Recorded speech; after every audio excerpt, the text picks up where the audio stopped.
मोदी जी को सत श्री अकाल। मोदी जी को जय श्री राम। मोदी जी को जय श्री राम। मोदी जी को सत श्री अकाल। मोदी जी को सत श्री अकाल।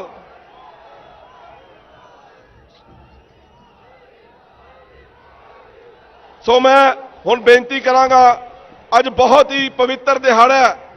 साडे सतगुरु श्री रविदास महाराज जी का 645वां गुरपुरब है और इस शुभ दिहाड़े के उपर जो सानू गुरु महाराज जी ने संदेश दिता, ऐसा चाहूं राज में जहां मिले सबको अन्न, छोट बड़े सब सम बसे, रविदास रहे प्रसन्न।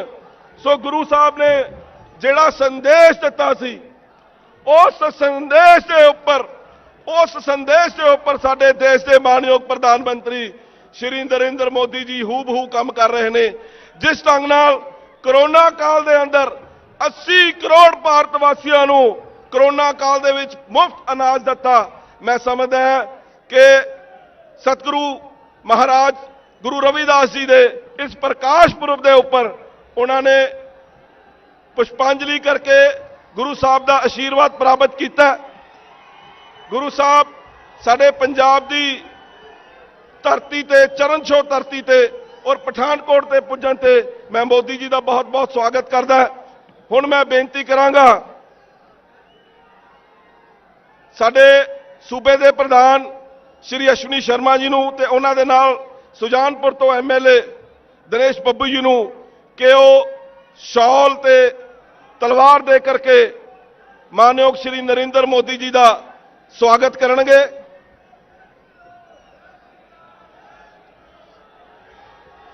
भारत माता की, भारतीय जनता पार्टी, भारतीय जनता पार्टी, बोले सो निहाल। नवा पंजाब, नवा पंजाब। अज साडे वास्ते एक बड़े गर्व की गल है कि साडे देश के प्रधानमंत्री मानयोग श्री नरेंद्र मोदी जी ने एक नवा संकल्प लेता है। वो संकल्प है नवा पंजाब बनाने का। सो साथियों, मैं दस के हटिया सी कि जिन्ने भी संकल्प भारतीय जनता पार्टी ने मोदी साहब ने लेते हैं वो सब पूर्ण किए ने।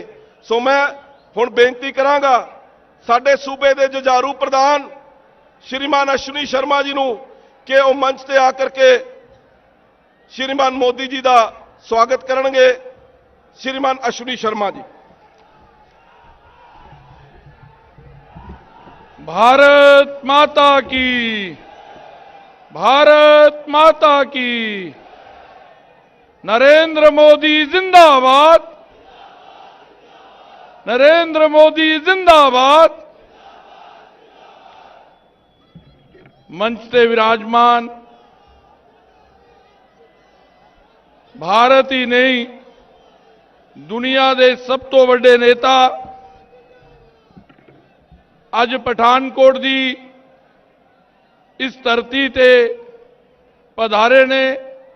मैं आप सब वालों जी आया आखदा, राम राम कहना, सत श्री अकाल बोलदा और आप सब इस पार्लीमेंट हलके दे अज दे इस जलसे च देश के प्रधानमंत्री जी नूं सुनन आए साथियों नूं कहांगा कि जोरदार ताड़ियां दे नाल स्वागत करन। देश दे प्रधानमंत्री नरेंद्र भाई मोदी जी का आप सब वालों स्वागत करते हुए मैनू बड़ा मान ते खुशी हो रही है। देश के प्रधानमंत्री जी का पंजाब नाल, पंजाबियां नाल, पंजाब की जनता दे नाल एक गहरा रिश्ता है। आज जो पठानकोट जड़ा कि JNK हिमाचल का गेटवे है और पाकिस्तान की सीमा भी इस जिले के नाल लगती है और इस ਪਠਾਨਕੋਟ ਤੋਂ ਭਲੀ ਭਾਂति ਉਹ परिचित ने। उन्होंने अपना संगठन का जीवन पंजाब के हर कोने के अंदर हर पंजाबी नूं और पंजाब के सुभाव नूं पंजाब के लोगों के नूं जानते ने। मैनू बड़ी खुशी है कि अज उन्हों आगमन पठानकोट की इस धरती ते होया है जिहड़ी कि रावी के किनारे के उत्ते बसी हुई है। मैं आप जी और उन्होंने विचकार ज्यादा नहीं रहना, लेकिन भारतीय जनता पार्टी ने जिहड़ा संकल्प पंजाब के अंदर लिया है कि असी एक नवा पंजाब का सिरजन करांगे, ये ठाठा मारदा अज समुद्र इस गल का प्रतीक है कि हर पंजाबी भारतीय जनता पार्टी दे नाल है। भारतीय जनता पार्टी ने पंजाब की जनता दे नाल ये वचन कीता है कि नवा पंजाब एक ऐसे पंजाब का सिरजन करांगे जिदे अंदर भ्रष्टाचार नहीं होएगा, ऐसा पंजाब जड़ा नशे तो मुक्त होएगा, ऐसा पंजाब जड़ा सुरक्षित होएगा, ऐसा पंजाब जिस च किसान सुसाइड नहीं करेगा, ऐसा पंजाब जिस च रोजगार का सिरजन होएगा, ऐसा पंजाब जड़ा खुशहाल होएगा, हसदा होएगा, खेलदा होएगा और भंगड़े पांदा होया गिद्धे वाला पंजाब भारतीय जनता पार्टी समूचे पंजाबियों को लैके उहदा सिरजन करेगी। मैं देश दे नहीं दुनिया दे सब तो वड्डे नेता भारत माता दे सपूत जिन्हां ने भारत का नाम देश ही नहीं दुनिया के अंदर उच्चा किया और जन कल्याण दी ऐसी नीतियां बनाइया जिदे करके देश ही नहीं दुनिया उन्होंने गौरव करता है। ऐसे प्रधानमंत्री जी नूं मैं आप सब दे सम्मुख बुलाते हुए हर्ष अनुभव कर रहा और मैं नरेंद्र भाई मोदी देश के प्रधानमंत्री जी नूं कहांगा आए हुए इस जन सलाह नूं संबोधित करन। बहुत बहुत धन्यवाद।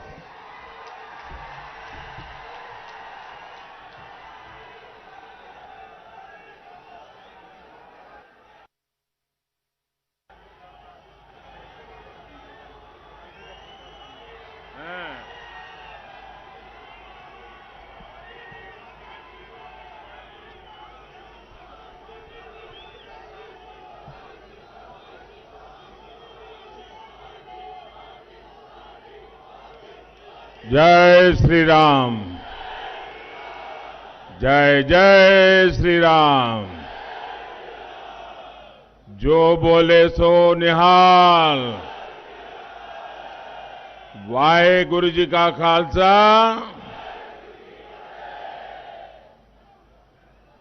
वाहेगुरु जी की फतेह के इस उद्घोष को लेकर हम ये फतेह रैली कर रहे हैं। अपने गुरुओं,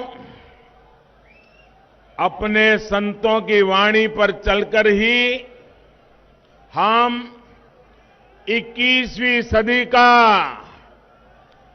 नवा पंजाब बनाएंगे।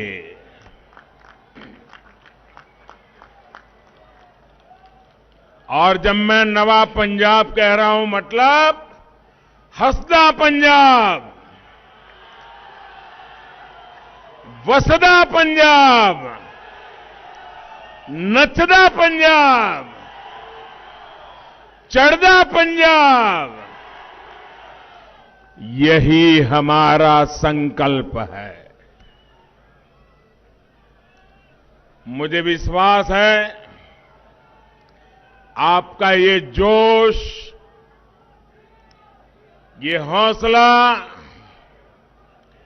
20 तारीख को नवा पंजाब के लिए बीजेपी और एनडीए की जीत सुनिश्चित कर देगा।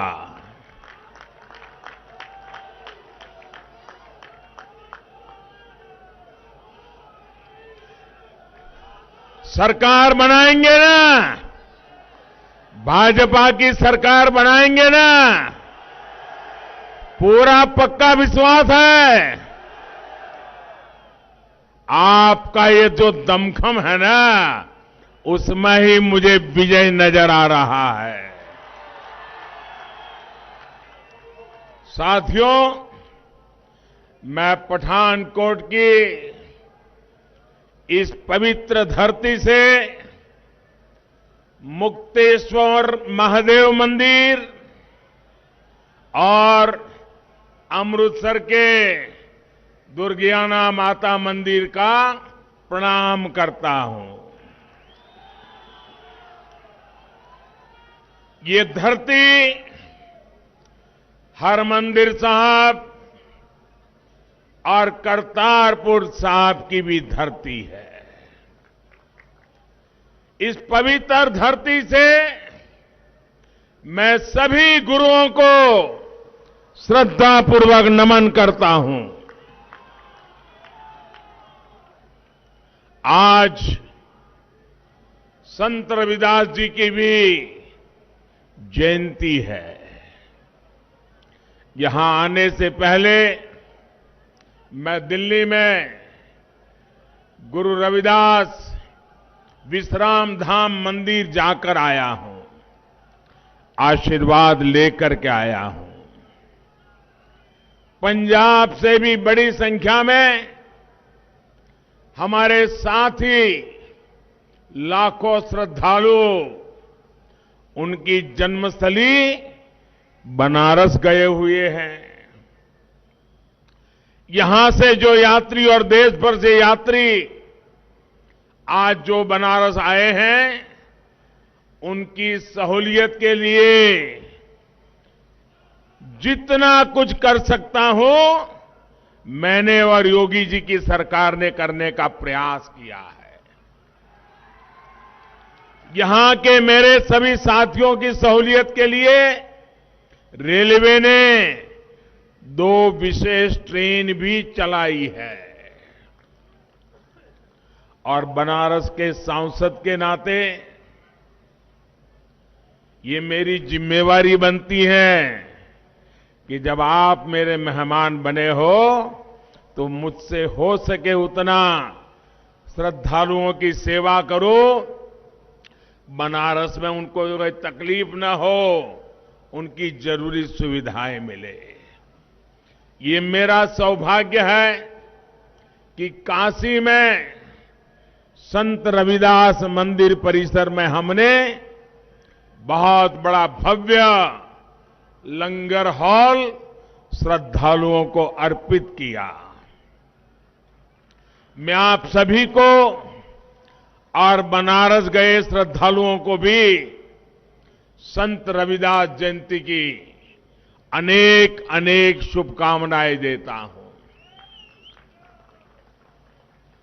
मेरा ऐसा सौभाग्य है कि जब यहां मंच पर आ रहा था तो मुझे वाल्मीकि समाज के सभी प्रमुख लोगों ने पवित्र माला पहना करके मुझे आशीर्वाद दिए।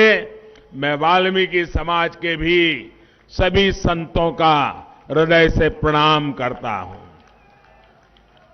आज मेरा ये भी सौभाग्य रहा कि कबीर परंपरा के अनुयायी भी आज यहां आकर के मुझे आशीर्वाद दे रहे थे। ये भी मेरा बड़ा सौभाग्य है। और मंच पर आते ही संत शिरोमणि पूज्य रविदास जी के चरणों में यहां भी मुझे माथा टेकने का मौका मिल गया।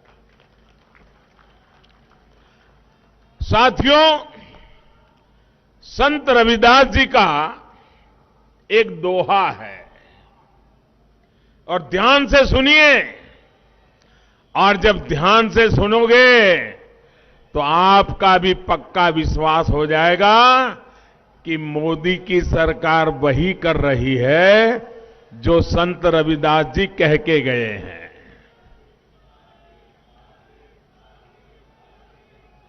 संत रविदास जी ने अपने दोहे में क्या कहा है, और उन्होंने ऐसा चाहूं, संत रविदास जी ने कहा है, ऐसा चाहूं राज में, ऐसा चाहूं राज में, मिले सबन को अन्न, छोट बड़ो सब सम बसे, छोट बड़ो सब संब से रविदास रहे प्रसन्न। संत शिरोमणि पूज्य रविदास जी ने क्या कहा था? उन्होंने कहा था, मैं एक ऐसा राजा चाहता हूं। देखिए, रविदास जी ने कहा है, मैं एक ऐसा राजा चाहता हूं जिससे राज्य में सभी को अन्न मिले, हर कोई एक समान समरस होकर रहे, और जब ऐसा होगा तो स्वाभाविक रूप से रविदास जी प्रसन्न होंगे ही। ये संत रविदास जी ने कहा है। साथियों, सबका साथ सबका विकास के मंत्र, उस मंत्र को लेकर के चल रही भाजपा का आदर्श भी संत रविदास जी के शब्दों से प्रेरणा लेकर के हम आगे बढ़ते हैं। और इसलिए हमारी सरकार के लिए गरीब का कल्याण सर्वोपरि है। आप देखिए, पूरी दुनिया में एक ऐसी महामारी आई है, ऐसी महामारी आई है, 100 साल में कभी ऐसी महामारी नहीं आई, और पूरी दुनिया में फैली है। लेकिन भाजपा सरकार ने संत रविदास जी की इस भावना को प्राथमिकता दी।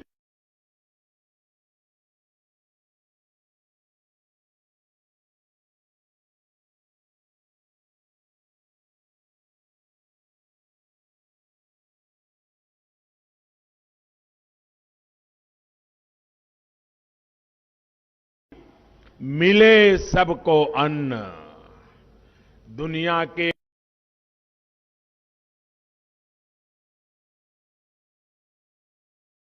बड़े बड़े देशों में आज कोरोना की वजह से गरीब को हर तरह की दिक्कत आ रही है, खाने पीने की समस्या हो रही है। लेकिन इतने बड़े संकट में, 100 साल की सबसे बड़ी महामारी में, इस काल में भारत करोड़ों देशवासियों को मुफ्त में राशन उपलब्ध करा रहा है।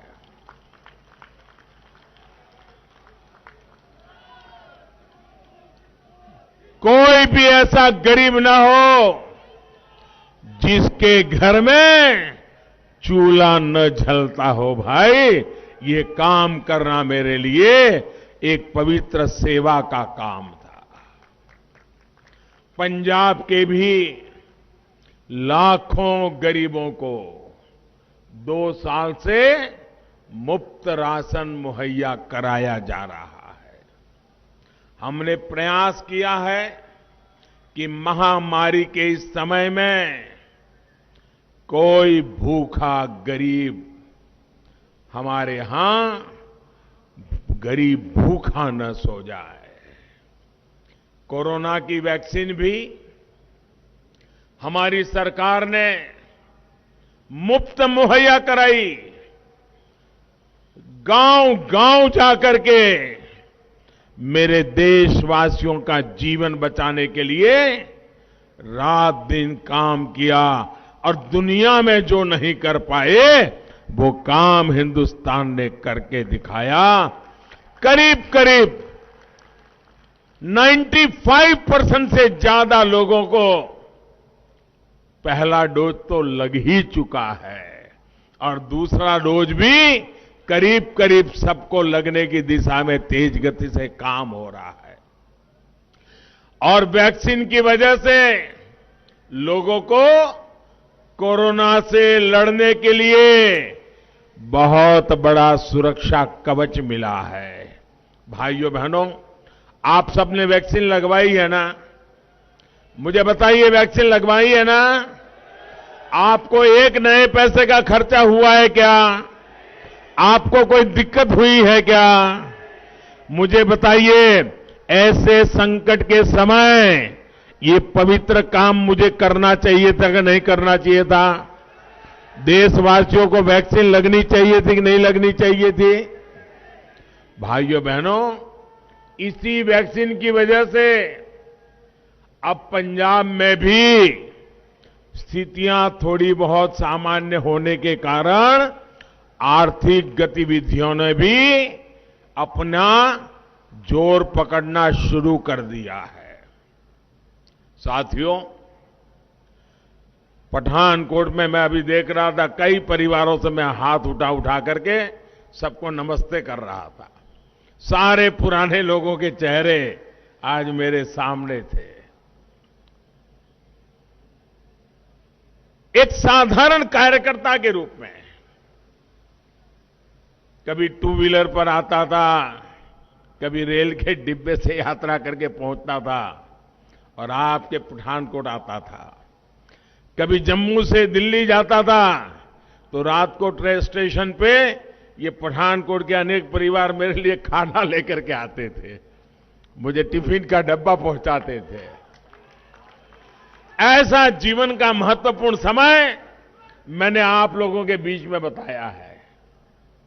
यहां की माताएं बहनें अपने बच्चों को कहती हैं, जहां लगेगी रज तो बढ़ेगा गज। याद है ना? इस हमारे माझा इलाके में हम सुनते हैं। यानी जैसे जैसे शरीर को मिट्टी लगेगी, कद भी बढ़ेगा। माझा की इस मिट्टी ने मुझे मां जैसा प्यार दिया है, मां जैसा स्नेह दिया है। लेकिन जिस तरह से मुझे और भाजपा को जरा सुनना पड़ेगा, आज आपके घर में आया हूं, बताऊं ना? कोई कड़वी बात बताऊंगा तो बुरा नहीं लगेगा ना? ऐसा नहीं, जोर से बताइए।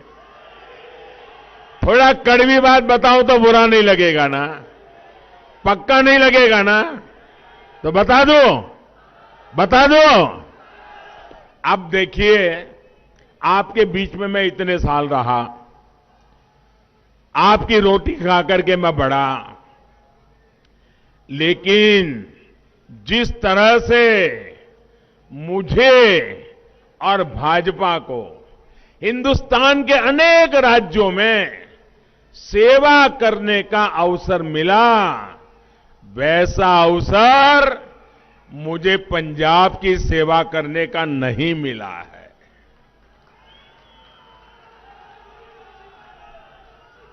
और पहले भी हमारा हाल क्या था?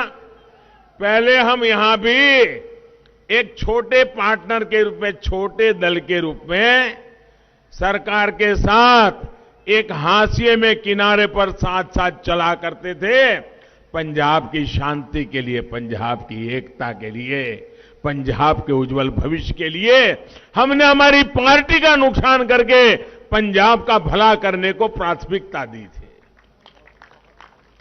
लेकिन आज मैं आपसे मांगने आया हूं, मुझे 5 साल आपकी सेवा करने का मौका दीजिए।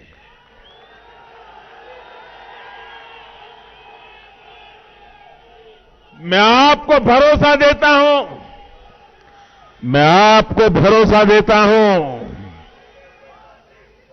किसानी, व्यापार, इंडस्ट्री नो लाहेबंद बनाया जाएगा। गरीबां ते मजदूरां नूं उन्हां दे एक दिते जाणगे। पंजाब नूं महफूज अते चढ़दी कलावा बीच रखावे। साथियों, जनता जब भाजपा को मौका देती है, फिर न जनता हमारा हाथ छोड़ती है, न वंशवाद का हुआ सफाया। जहां शांति और सुरक्षा आई, वहां तुष्टीकरण और भ्रष्टाचार की विदाई। यही विदाई इस बार पंजाब में देनी है। भाजपा के विकास, पंजाब के विकास के साथ नवा पंजाब के लिए मेहनत करने में कोई कसर भारतीय जनता पार्टी नहीं छोड़ेगी, ये मैं आपसे वायदा करने आया हूं।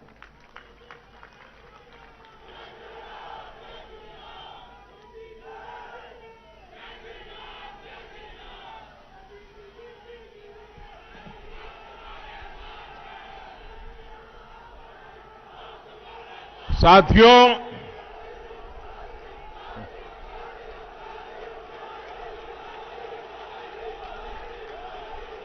आपका प्यार मेरे सर आंखों पर, दोस्तों, आपका प्यार मेरे सर आंखों पर।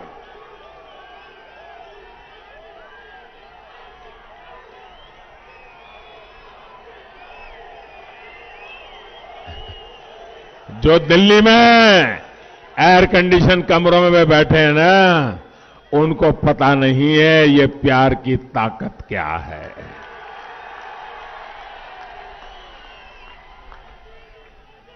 पठानकोट और मांझा की ये धरती वीरों की धरती है, वीरों की धरती है। यहां घर घर से नौजवान देश की सुरक्षा के लिए सीमाओं पर सेवा दे रहे हैं। इसी मांझा से गुरुओं ने सिख धर्म को भी विस्तार दिया था। लेकिन सरकार अगर संस्कारों के खिलाफ चलने वालों की हो तो वो विरासत और पहचान दोनों को मिटाने के लिए लग जाती है। कांग्रेस ने पंजाब और देश की शान के खिलाफ क्या क्या कुकृत्य नहीं किए। इसी पठानकोट पर जब पाकिस्तानी आतंकियों ने हमला किया था, तब देश उस संवेदनशील मौके पर एकजुट था। लेकिन कांग्रेस पार्टी के नेता क्या कर रहे थे, आप मुझे बताइए, जरा आप मुझे जवाब दीजिए।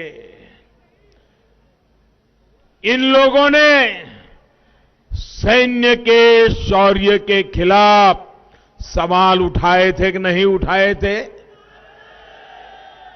हमारी सेना पर शक किया था कि नहीं किया था? मेरी इस धरती के लालों पर शक किया था कि नहीं किया था? इन्होंने शहीदों की शहादत पर कीचड़ उछालने का पाप किया था कि नहीं किया था? और आप देखिए, पुलवामा के हमले की बरसी पर भी ये कांग्रेस के लोग अपनी पाप लीला को बंद नहीं कर पाए, बाज नहीं आ रहे हैं।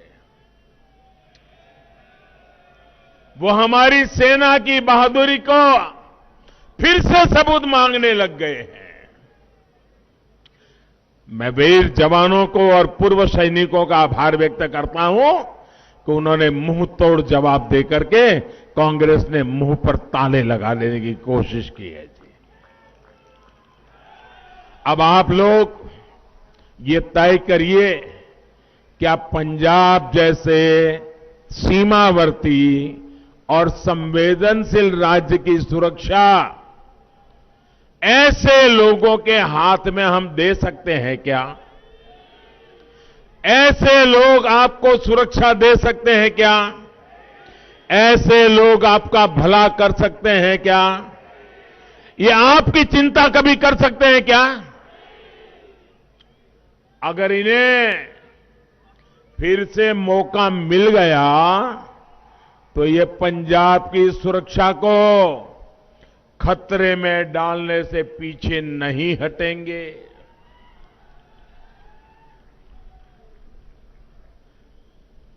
पहले कभी कांग्रेस में कैप्टन साहब जैसे लीडर थे, उनको इस गलत रास्ते पर जाने से रोकते थे, अब तो वो भी वहां नहीं है। और इसलिए 20 फरवरी को पंजाब की सुरक्षा को ध्यान में रखते हुए भाजपा को एनडीए को वोट देना है। ढींडसा साहब और कैप्टन साहब की पार्टियां भी आज हमारे साथ पंजाब के उज्जवल भविष्य के लिए हमारे साथ जुड़ी है। 20 फरवरी को पंजाब में शांति और अमन के लिए भाजपा को वोट देना है। 20 फरवरी को पंजाब के विकास के लिए भाजपा को वोट देना है। साथियों, देश की सुरक्षा को मजबूत करने के लिए हमारी सरकार सेनाओं का लगातार आधुनिकीकरण कर रही है। जब सैनिक के पास आधुनिक साजो सामान होता है तो उसकी अपनी सुरक्षा भी बढ़ती है।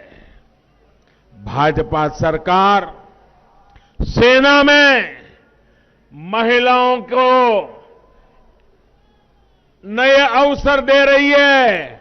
अब हमारी बहन बेटियां भी सेना में देश की रक्षा करने के लिए कंधे से कंधा मिलाकर के खड़ी रहे, इसका प्रबंध हमने किया है। और ये तो वीरों की भूमि है। देखते ही देखते यहां की बेटियां मेरे देश की रक्षा करने में भी आगे होगी, ये मेरा विश्वास है।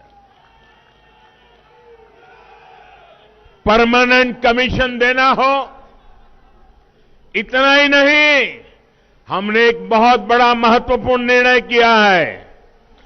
एक हमने निर्णय किया है, देश में नई सैकड़ों सैनिक स्कूल खोलेंगे हम। सैकड़ों नई सैनिक स्कूल खोलेंगे।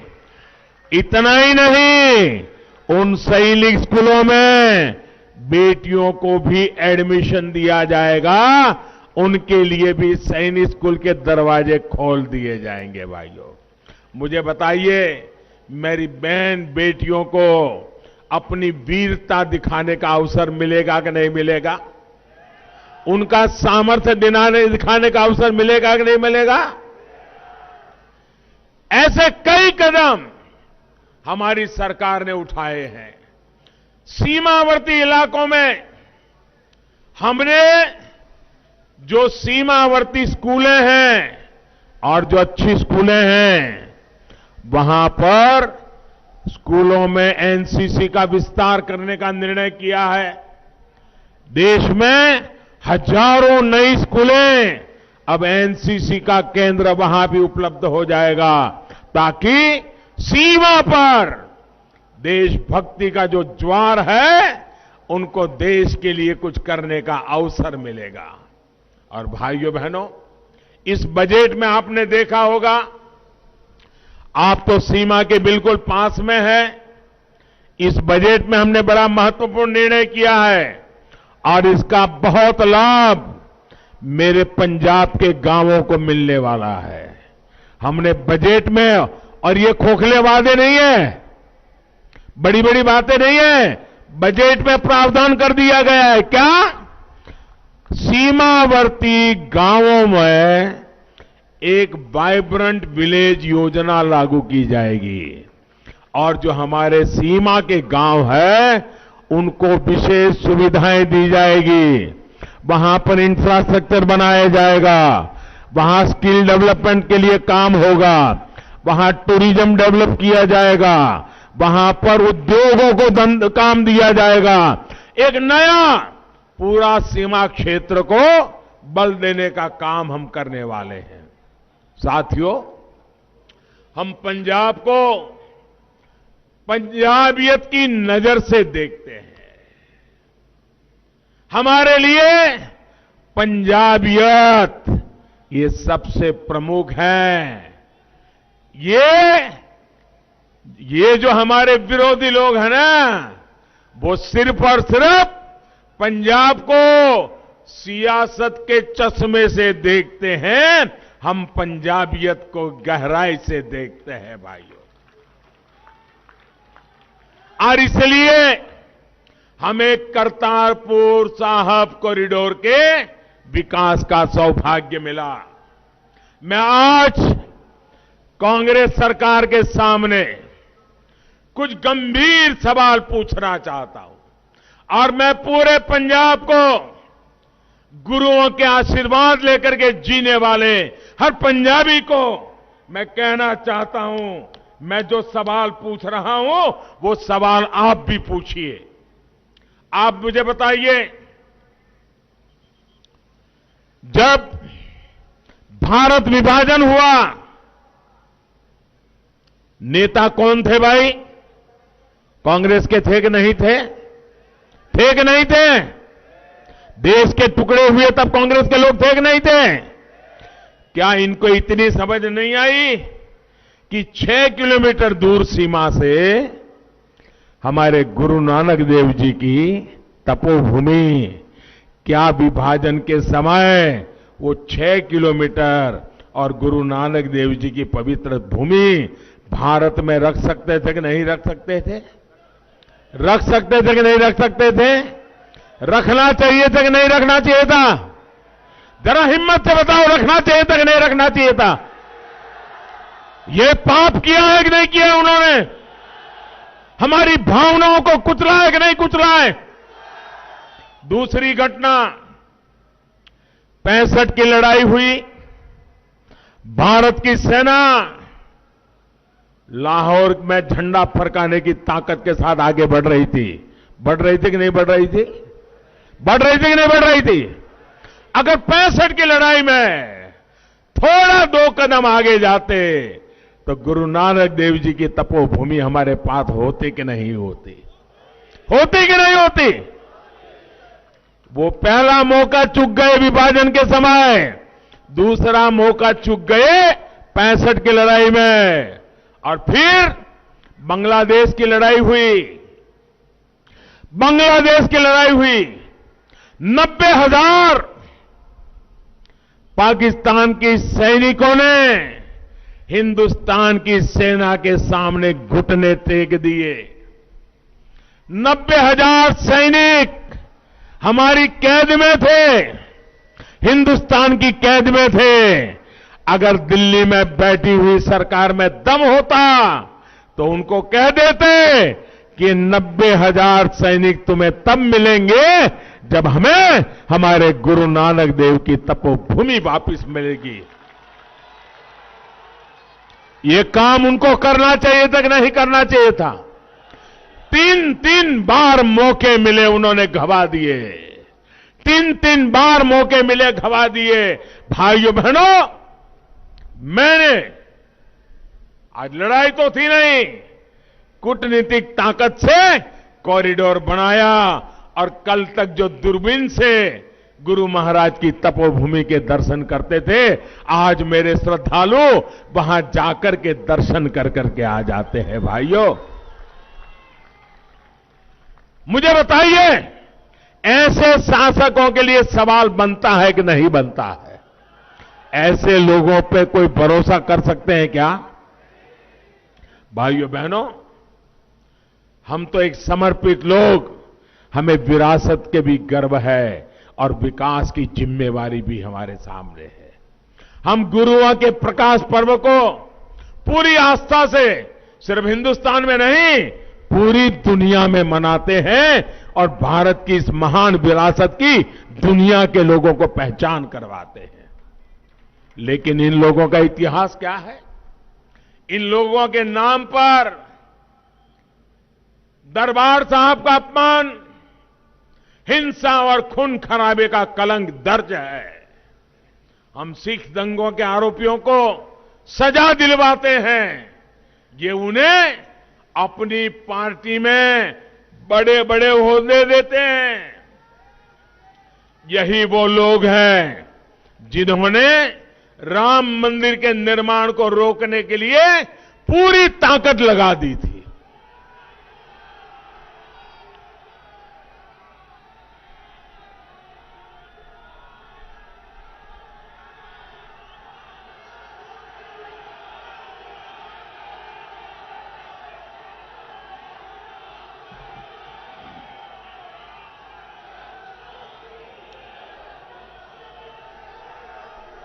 काशी विश्वनाथ धाम बना तो उस पुण्य काम भी, उसका भी ये लोग विरोध करते रहे।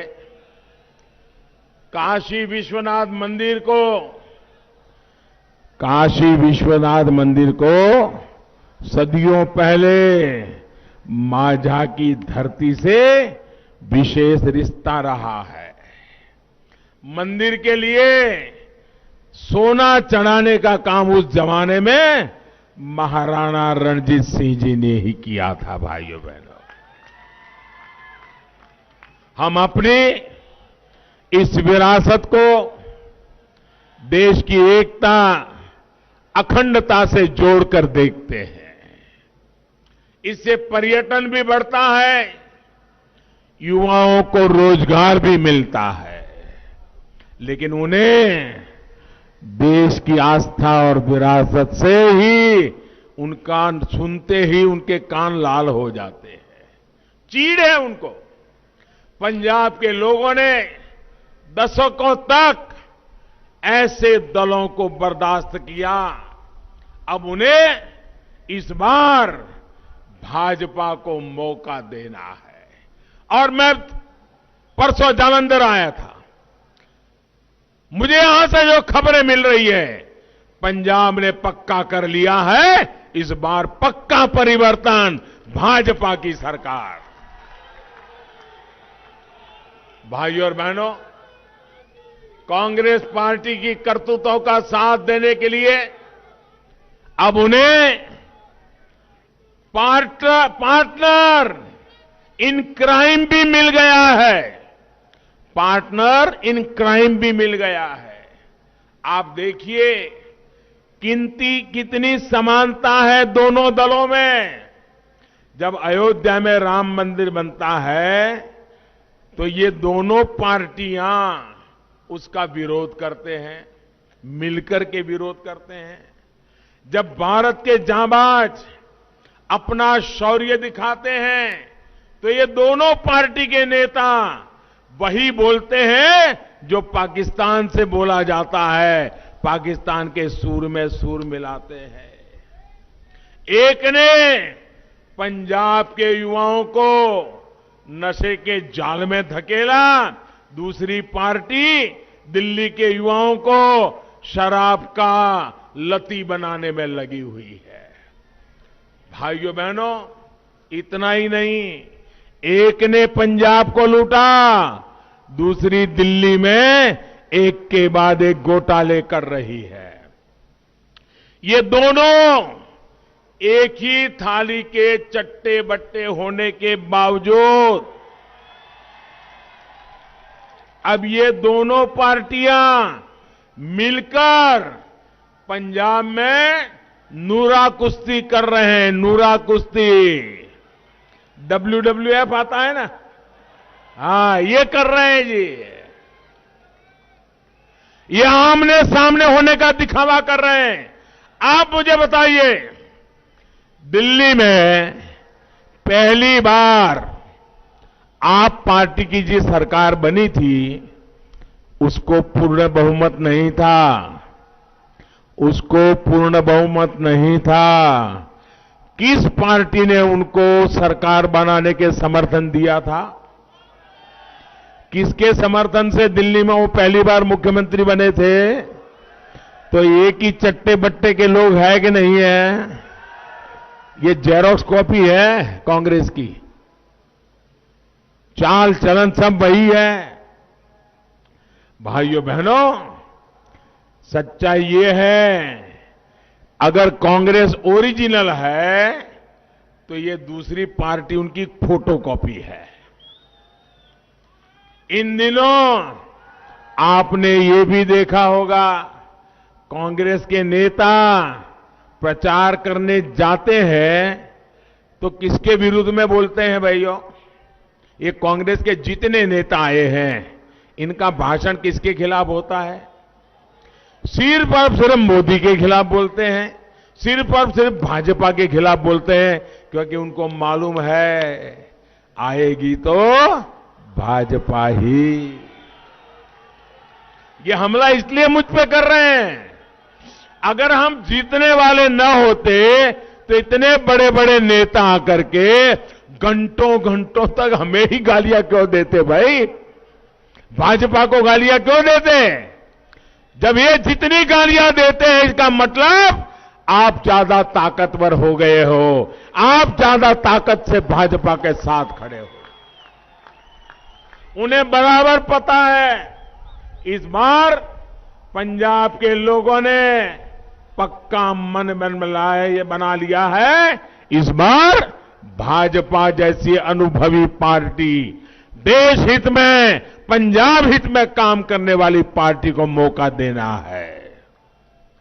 और मेरा आपसे ये वायदा है, मेरा आपसे ये वायदा है, असी मजबूर नहीं, मजबूत पंजाब बनवाऊंगा। पंजाब नो मूड खुशहाल बनावांगे। साथियों, पंजाब ने हमेशा देश के विकास के लिए दिल्ली वाली सरकार के काम को देखा है। कभी पंजाब की, भाइयों बहनों, पहचान देश के सबसे खुशहाल सूबे के रूप में होती थी, लेकिन आज हालात कुछ और है। राज्य पर कर्ज बढ़ता जा रहा है, रोजगार के मौके हर दिन कम हो रहे हैं, युवाओं को पलायन करना पड़ रहा है, अलग अलग विभागों के कर्मचारियों को सड़कों पर उतर करके आंदोलन करने पड़ रहे हैं, अपनी छोटी छोटी मांगों के लिए उनको पुलिस के डंडे खाने पड़ रहे हैं। मांझा को तो खासकर विकास से, उद्योगों से वंचित रखा गया है। यहां केवल एक ही धंधा चल रहा है, खनन में लूट का धंधा। और अब जानते हैं कि आपके क्षेत्र को कौन लोग लूट रहे हैं। आप जानना चाहता हूं, आपसे जानना चाहता हूं, क्या इस रेत माफियाओं पर, खनन माफियाओं पर कोई कार्रवाई होती है क्या? ये सरकार कोई कदम उठाती है क्या? सरकार के मुलाजिमों को डंडा मारने के लिए तो पुलिस रखते हैं, लेकिन खनन माफियाओं को महलों में मौज मिलती है भाइयों। ये इसलिए विधायक बनते और बनवाते हैं ताकि पूरे पंजाब की मिट्टी को खोदकर अपनी तिजोरियां भर लें। ये लोग अपनी मिट्टी से विश्वासघात कर रहे हैं। ये खेल तभी रुकेगा जब ईमानदार और काम करने वाली सरकार होगी, भाजपा के नेतृत्व वाली सरकार होगी। मैं डंके की चोट पर कहता हूं,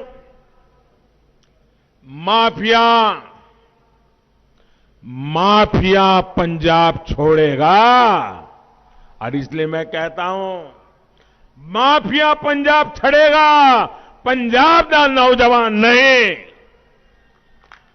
भाइयों बहनों, अभी पंजाब में डबल इंजन की सरकार तो नहीं है। अभी केवल केंद्र सरकार का इंजन काम कर रहा है। इन परिस्थितियों में भी हमने पंजाब में नए हाईवेज बनाए, एक्सप्रेसवेज बनाने की बात हो, यहां उद्योगों को बढ़ावा देने का पूरा प्रयास हो। दिल्ली कटरा एक्सप्रेसवे पंजाब होकर के गुजर रहा है। इससे पंजाब के विकास की गति को और गति मिलेगी, लोगों को सुविधा भी मिलेगी, नए उद्योगों के लिए पंजाब में रास्ते खुलेंगे। पंजाब में जो सामान बनता है उसकी सप्लाई बढ़ाने के लिए भी हम लुधियाना पश्चिम बंगाल ईस्टर्न फ्रेट कॉरिडोर उसको भी बनवा रहे हैं। भाइयों, एयरवेज के मामले में भी पंजाब पीछे न रहे, इसके लिए मोहाली में इंटरनेशनल एयरपोर्ट के साथ साथ में और एयरपोर्ट पर भी काम किया जा रहा है। पंजाब के हर नागरिक की सोच के लिए, उसकी सेवा के लिए, बीमारी में उसको दिल्ली तक दौड़ना न पड़े, इसलिए एम्स का काम आपकी आंखों के सामने है। पीजीआई सैटेलाइट सेंटर भी केंद्र सरकार ने दिया है। हम पंजाब में मैन्युफैक्चरिंग बढ़े, यहां के युवाओं को रोजगार मिले, इसके लिए भी काम कर रहे हैं। हमने पंजाब के किसानों के लिए कपूरथला, फजिल्का और लुधियाना में 3 फूड पार्क भी बनाए हैं। आज पंजाब के किसानों की फसल की एमएसपी पर रिकॉर्ड खरीदी हो रही है। जितना पैसा भाजपा सरकार ने सीधे पंजाब के किसानों के बैंक खातों में भेजा है, वो पहले कभी नहीं किसी ने भेजा नहीं है। भाइयों, साथियों, हमारे पास पंजाब के विकास के लिए नवा पंजाब का एक विजन है। पठानकोट जैसे बॉर्डर इलाके के विकास के लिए बॉर्डर एरिया डेवलपमेंट अथॉरिटी का गठन होगा। पंजाब के विकास के लिए इंफ्रास्ट्रक्चर पर अभूतपूर्व खर्च होगा। ये हमारे लिए केवल घोषणाएं नहीं है, ये पंजाब के लिए हमारा दृढ़ संकल्प है और हम संकल्प को प्रकल्प में बदलते हैं और प्रकल्प को हम परिवर्तन लाने का एक साधन बना करके सिद्धि तक पहुंचने वाले लोग हैं। इसलिए इस 20 फरवरी को, अब दिन ज्यादा बाकी नहीं है, 20 फरवरी को बीजेपी को, एनडीओ को मौका अवश्य दीजिएगा। इस बार पंजाब के सपनों को मौका दीजिए, नवा पंजाब को मौका दीजिए। इसी अनुरोध के साथ आप सभी को एक बार संत रविदास जयंती की अनेक अनेक बधाई, अनेक अनेक शुभकामनाएं। मेरे साथ बोलिए भारत माता की। दोनों मुट्ठी बंद करके पूरी ताकत से बोलिए भारत माता की, भारत माता की। मैं सभी इस चुनाव के जो उम्मीदवार हैं उनसे मेरी रिक्वेस्ट है कि जरा आगे आ जाए। जो चुनाव लड़ रहे हैं वो आगे आ जाए, जो उम्मीदवार है। भारत माता की, भारत माता की, भारत माता की। बहुत बहुत धन्यवाद। अरे वो खड़े रहो।